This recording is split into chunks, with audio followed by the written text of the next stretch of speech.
Hello viewers, this is Just Fake Network TV, a place where you can get the latest information about Nigeria news and now the news in details. Obasanjo, how Jonathan fooled Nigerians, presented themselves as a leader not to be trusted. Prior to the day the late President Umaru Musa Yar'Adua was announced dead, there was subtle campaign for the emergence of Goodluck Jonathan as the acting president to take the country out of the tenterhooks for the period in which the late president was out of the country due to his illness. Nigeria was literally without a government as far as governance is concerned. Notably, among those calling for the emergence of the vice president was former President Olusegun Obasanjo, who pointed that should a leader no longer perform the job of serving the people to his satisfaction due to no fault of his own, but circumstances beyond control, morality and good sense of patriotism demand acting appropriately, relinquishing power to the deputy. At the same time, debates were going on in the media as to what should or should not be done. Literally, everyone knew the positions of the Constitution, but Jonathan became the acting president by the interventions of the National Assembly. Mayhaps, if things had been what they should have been without debate, the actions of the National Assembly would not have been needed. According to the Constitution, when the president is avoidably or unavoidably absent, the vice president deputizes him. As a result, the debates were inappropriate. In his memo titled The Wash, Obasanjo noted his submission based on the fact that the interventions of the National Assembly was needless. Nevertheless, after Yar'Adua's death, the Constitution prevailed, but due to the circumstances that surrounded his emergence, Jonathan had to work and act genuinely to convince the power broker from the north of his loyalty and ability, which was obvious through his tenure. The Nigerian Dream and One-Term Agenda, the genesis of Jonathan's misadventure. Before 1999, the feeling and perceptions all around and predominantly among Southerners was that only a Northerners could be elected president. The last 3 elections that preceded the current democratic dispensations of President Muhammadu Buhari produced 2 Southerners, Obasanjo and Goodluck Jonathan. Truth is, the basic lessons from Jonathan's adventures in the history of Nigerian politics was built solely on the Nigerian dream, that without prejudice to one's tribe, major or minor, religious, language, social or economic background, or geographical location, every Nigerian can aspire to attain the highest political office in the land. Jonathan was the first Nigerian from a minority tribe to be elected president of Nigeria. But that did not extinguish the smoldering smoke of ethnic bigotry that almost consumed his 2011 presidential ambition, while the South stood solidly by him. The Northern caucus were apprehensive. 3 main arguments, among others, were deployed to bring Jonathan down. One was, since his acting and substantially taking over, he did not show much by way of leadership, firmness, and performance. The second argument was that he was not adequately seized by Northern feelings and sensitivities. Most of the Northern governors pointed that Jonathan was running a solo government. The third issue was his tenure of government. Legal experts advanced that by the Constitution, Jonathan could not be president for more than 8 years.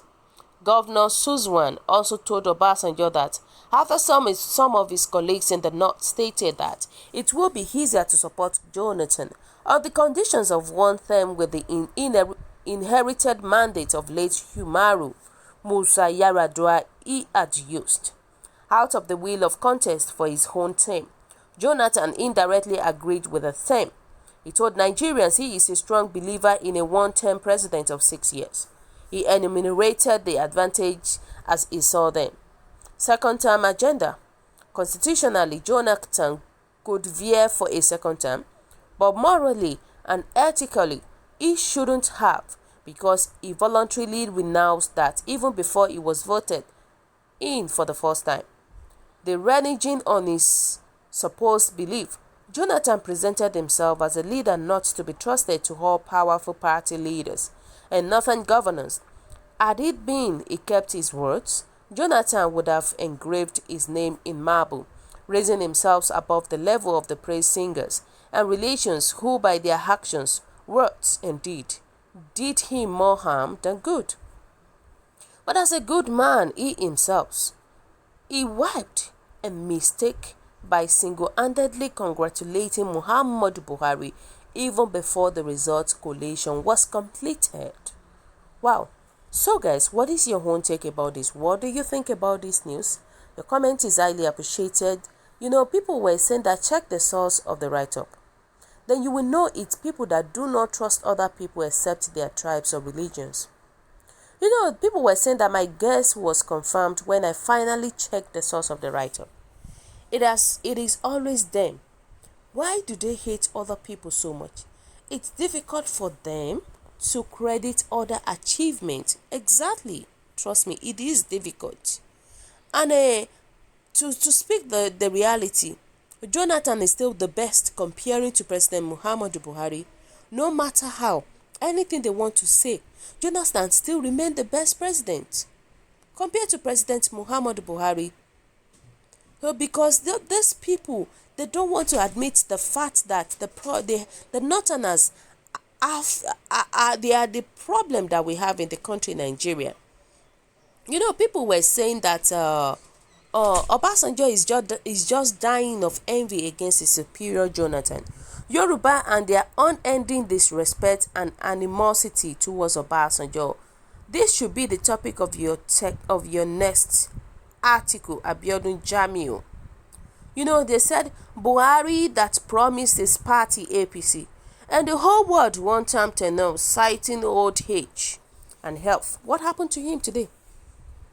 So I think they should just leave Goodluck Jonathan alone. Trust me. Whether we like it or not, and I will keep saying this, Goodluck Jonathan cannot be compared with President Muhammadu Buhari. There's a very big difference about this. There's a very big difference. Trust me. You can compare it. During his own time, there's a difference. People were saying that Obasanjo is correct. Goodluck Jonathan is an apostle of one tenure of 6 years. He propounded it and persons were beginning to believe and has tagged along with him. His subsequent actions in seeking and contesting again constituted misadventure, culminating in series of mistakes and his fall. But he outsmarted us all when he congratulated the winner, willingly and willfully handed over. They defeated them all. Goodluck Jonathan is a good man. Exactly. He is a good man. Whether I will say it from money till now, he is a good man. Because the fact is that the one who did not fool Nigerians and was deceitfully foisted on Nigerians in 2015 is the one that has rendered the country useless with his actions. He is the one. The fact is that Nigeria is bleeding every day. Nigeria is getting worse every day under this administration by General Muhammadu Buhari. And what are we now saying? Nigeria is getting worse every day. That is it. The reality boils to the fact that Obasanjo is the father of corruption. And he is the father of Syria betrayal, not Goodluck Jonathan. I don't know why they keep mentioning Goodluck Jonathan in every of their analysis. Trust me. I would rather say that Goodluck Jonathan cannot be compared with President Muhammadu Buhari. There's a huge difference. There's a big difference. So guys, what is your own take? What do you think about this? Your comment is highly appreciated. And kindly drop your comment at the comment section below. For those who subscribe, We want to say a very big thank you to you for subscribing. We'll say God bless you. If you're yet to do so, kindly press the subscription button below. And also, please don't forget to press the notification button so that whenever we upload news, you will always be the first person to watch our latest news. Thank you so much. God bless you. Have a wonderful day and always stay safe at this crucial time. Bye.